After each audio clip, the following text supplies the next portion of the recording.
You're right, it is. Can't blame a mercenary for trying to make a profit.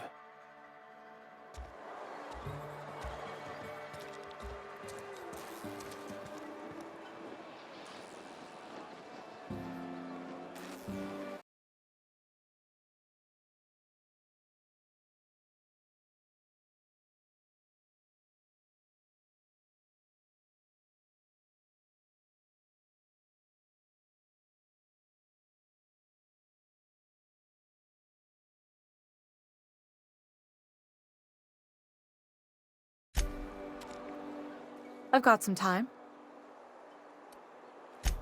Oh, I'm an actuary. That means I keep tabs on a worker's living expenses. How much it costs to feed, clothe, shelter, bury, and replace your average human worker. Technically, I'm employed by the Spacer's Choice Department of Human Resources.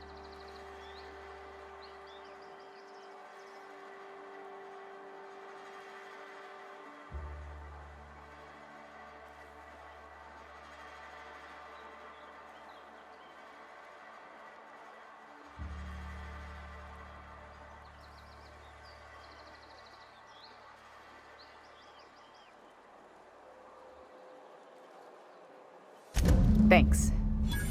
I'll see to it that this medicine gets to the people who need it. Here, something for your trouble. Nothing personal, but I hope we never do business together again. Don't want to make a habit of consorting with smuggler types.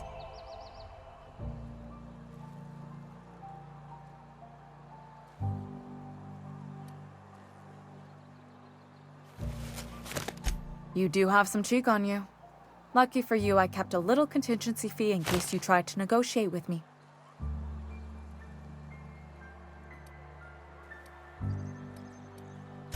Somebody deserving.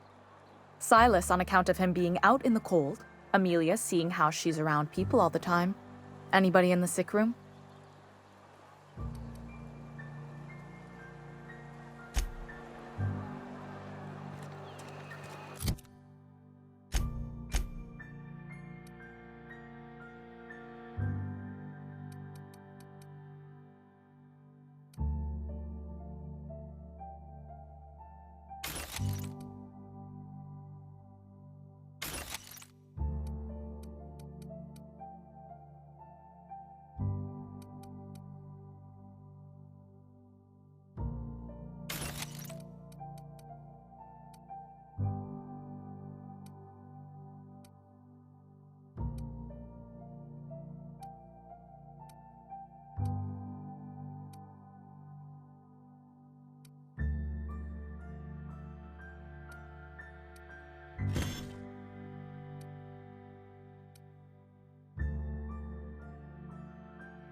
monkey, Argo? I'm sorry, Mr. Dobson, sir. Seems we've got a guest. Really now, Parvati, I do wish you'd spoken up. I do apologize. I was given no forewarning of your arrival, or I might have welcomed you at the gates myself.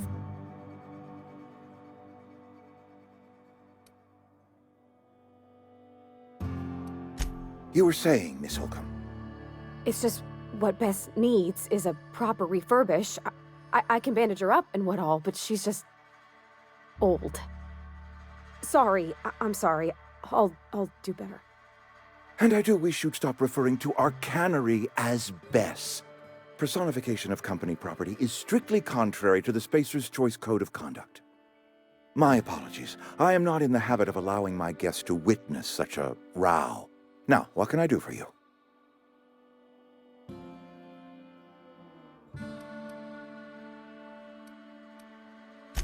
I'm Reed Thompson, Outpost Administrator. I cannot help but notice you are not in uniform.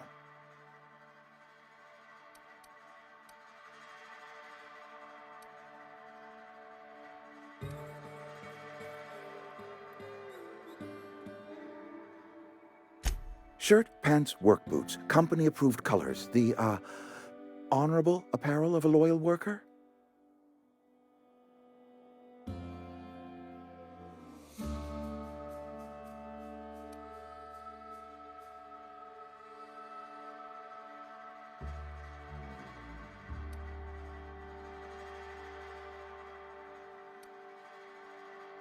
Only regulator we got is hooked up to the town transformer.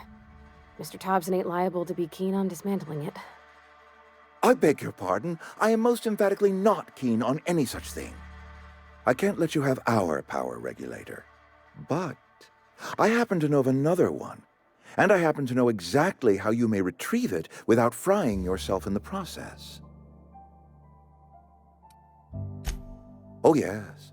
Saw someone put his hands on a regulator while the power was running. His legs were still twitching when we buried him. There's a power regulator in the old botanical lab. It's mostly abandoned, so all that power is being squandered. Go down to the geothermal plant. Reroute power from the botanical district over to us. Once their power's shut down, you can have their regulator and be along on your way.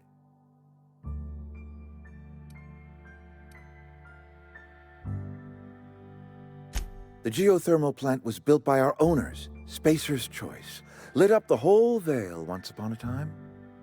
Most of the Vale is now abandoned. All that power is going to waste.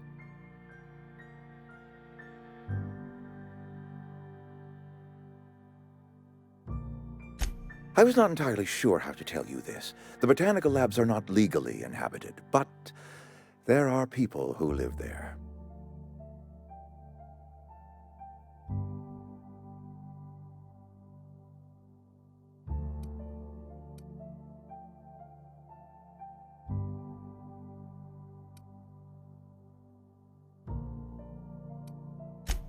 No, I do not imagine they will be pleased.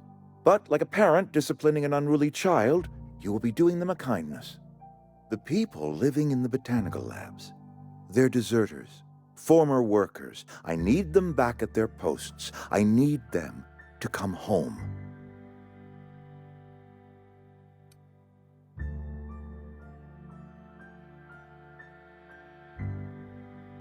Edgewater is struggling. We haven't hit our production quota in years. If we don't meet our quotas this year, the company might shut us down for good. I need those workers back at their stations.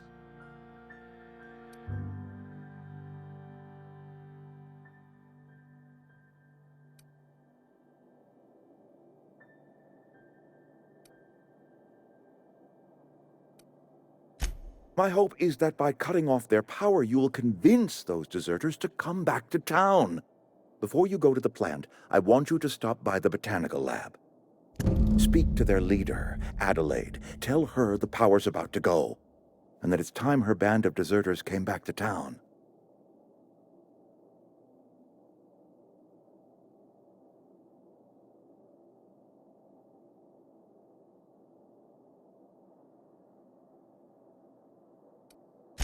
Adelaide's older than the other deserters. She's dignified, kindly. From what I understand, her camp looks to her for leadership.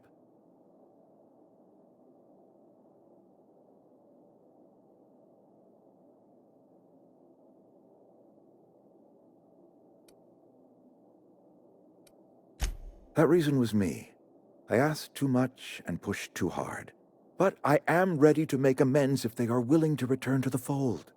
We belong to one community, the Spacer's Choice family. If we dissolve into factions, then we will all perish separately. Adelaide will understand that.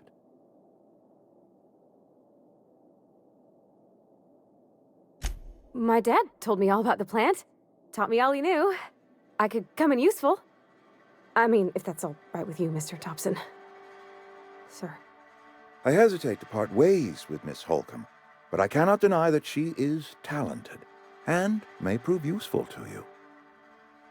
You will need an administrative passcode in order to enter the plant.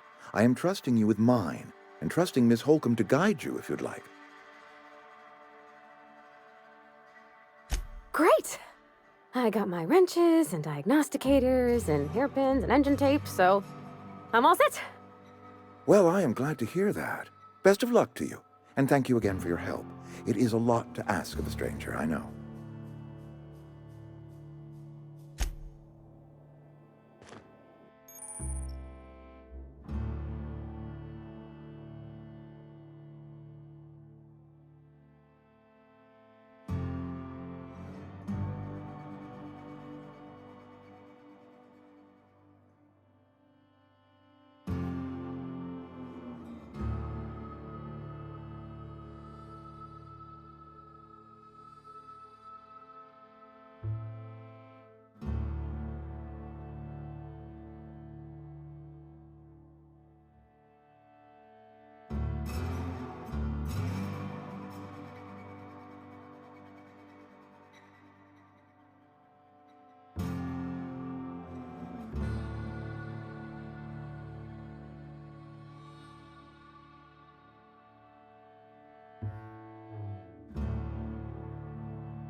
We better clear out of Mr. Thompson's office before we talk.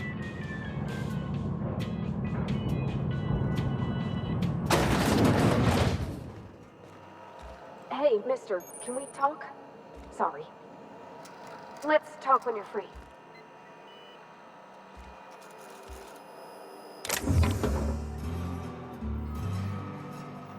Sorry. You just want to get out of here. And you likely don't want to tag along like me. It's just, Mr. Thompson has his own view on matters, on account of it's his job and what all, but that's not the only side of the tale.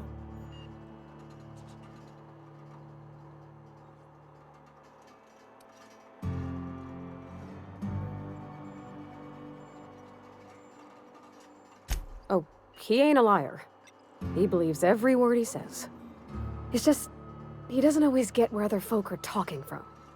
To Mr. Thompson, a person's a gear. It does its job quiet-like. If it squeaks or stutters, it gets replaced. The deserters are decent folk. I knew some of them before they left. Life's hard here, especially for them that don't fit in so well. We're one big Spacer's Choice family, but every family's got the one the rest whisper about. Mr. Thompson's aiming to take away their power.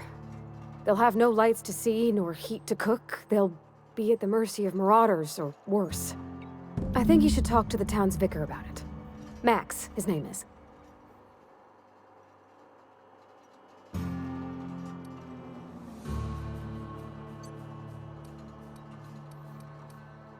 Thanks, mister.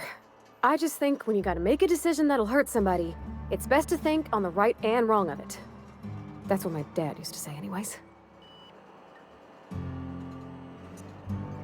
Yeah, huh? That's on account of how I never met her.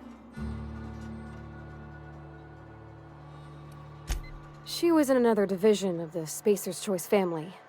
She worked in the Vale a few months, sorting the cannery computers. Her contract said any kids she had, expected or not, belonged to her office from the time of conception. So when I was born, I got sent here. Well, I don't know about normal. Dad said she worked under some kind of special contract. It's sensible. Dad just fixed machines. She did some kind of crazy math, high-level stuff. Better to raise me on his time than hers.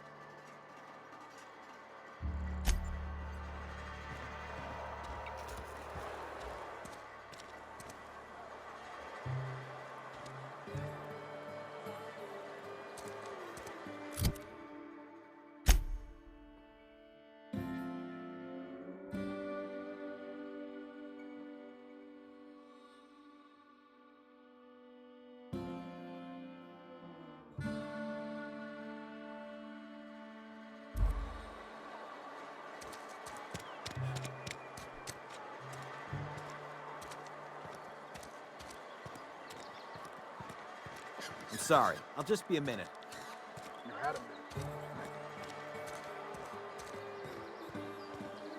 I've always felt weird in here. It's too clean. Yes, what is it? You're an outsider. Fantastic. Vicar Maximilian de Soto at your service. Or Vicar Max, if you're the sort who prefers brevity. And Ms. Holcomb as well. How rare to see you out. And with a complete stranger. Curious. Just tagging along, Vicar de Soto. Don't mind me. I so rarely get new people to talk to. Name your poison, anything at all. Spiritual counseling? This season's tossball predictions? The quickest way out of town?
But what?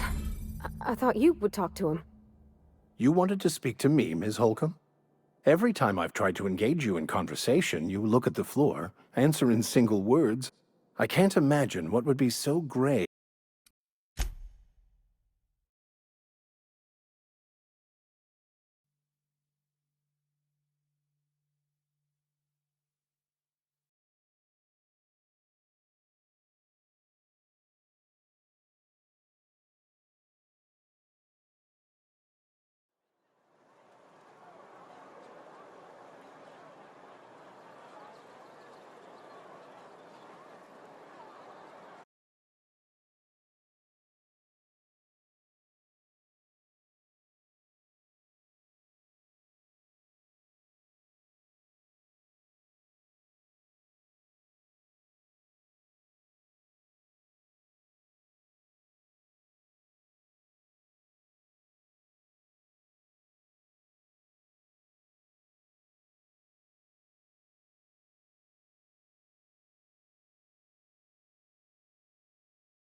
I've always felt weird in here. It's too clean. Yes, what is it? You're an outsider. Fantastic. Vicar Maximilian de Soto at your service. Or Vicar Max if you're the sort who prefers brevity. And Ms. Holcomb as well. How rare to see you out.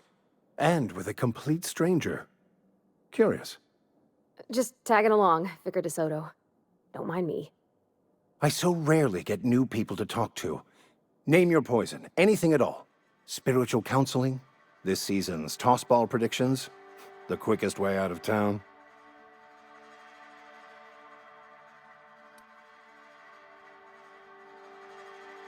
I've never seen you before, and there's been no paperwork indicating a transfer. Half the time it's wrong, but a new worker without paperwork? Unheard of. Also, you lack the distinctive worker gaze. Usually either a deadening behind the eyes, or in some rare cases, a wild-eyed frenzy, like a trapped animal. Pretty universal here, except for Ms. Holcomb, who for some reason doesn't seem to have much to say to me. Isn't that right? It's just... there's more to it all than numbers. Sorry.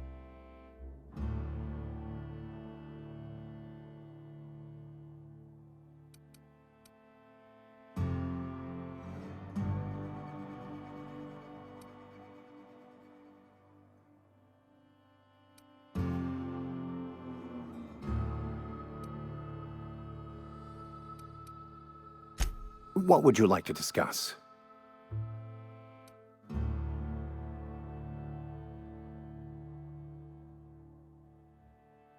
They who are not satisfied with their work are satisfied with nothing.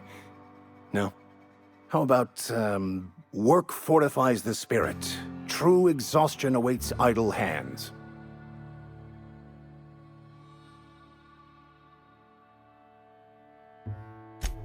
The OSI teaches that the Grand Architect set a perfect system in motion at the beginning of time. Contentment is found by accepting one's role in that grand plan. The Order of Scientific Inquiry, also known as scientism to the layperson.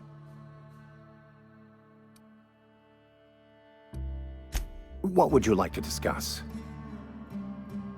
What? I thought you would talk to him. You wanted to speak to me, Ms. Holcomb? Every time I've tried to engage you in conversation, you look at the floor, answer in single words, and slink away. I can't imagine what would be so grave as to drive her to my mission. What has Mr. Thompson asked you to do?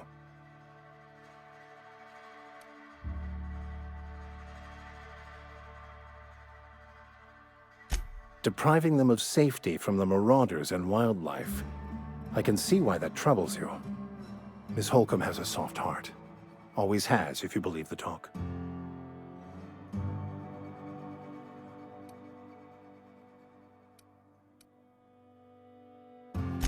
They rejected the order of society and live beyond the walls so thoughtfully provided by our Spacer's Choice patrons. Does that strike you as a responsible life choice?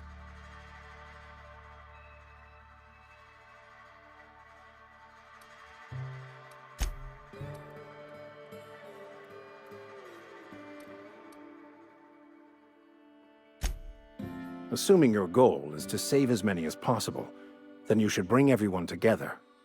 Send the power to Edgewater and convince the deserters to return to the fold.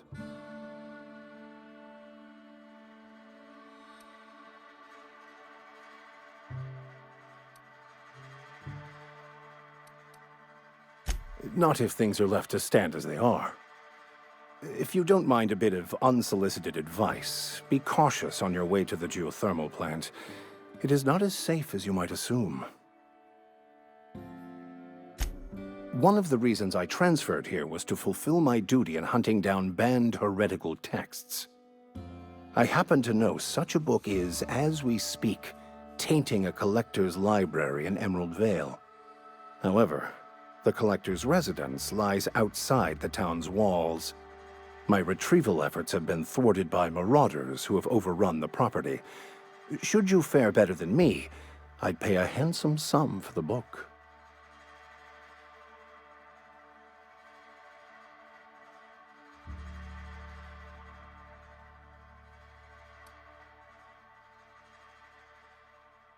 I just want to keep the writing out of layman's hands. It wouldn't do for such information to fall into public consumption.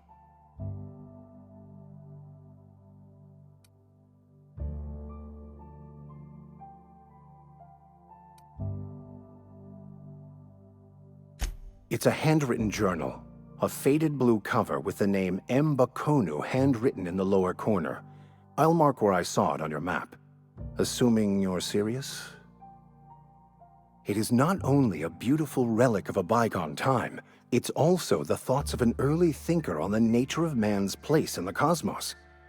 Not many in this colony could understand its true value, should they ever read it.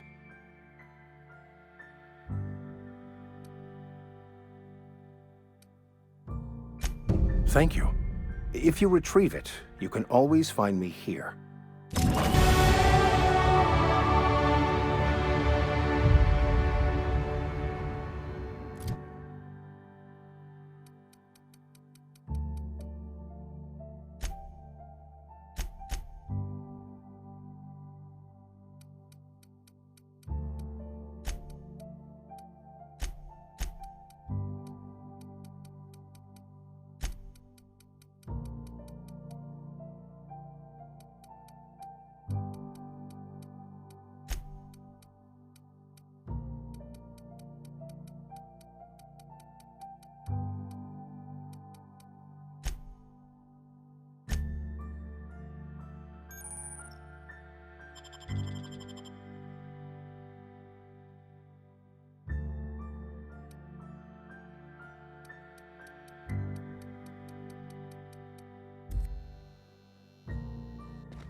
Huh?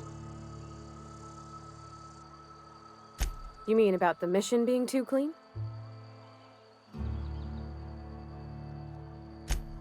I know, but Vickers says the universe is a machine, that it runs by law. Real machines have gunked up oil, scratches, and worn bits. You can tell they've seen handling, been used by folk. The machine Vickers sees is one ain't never been run. It's not for people to live in. It's something on a museum shelf, under glass.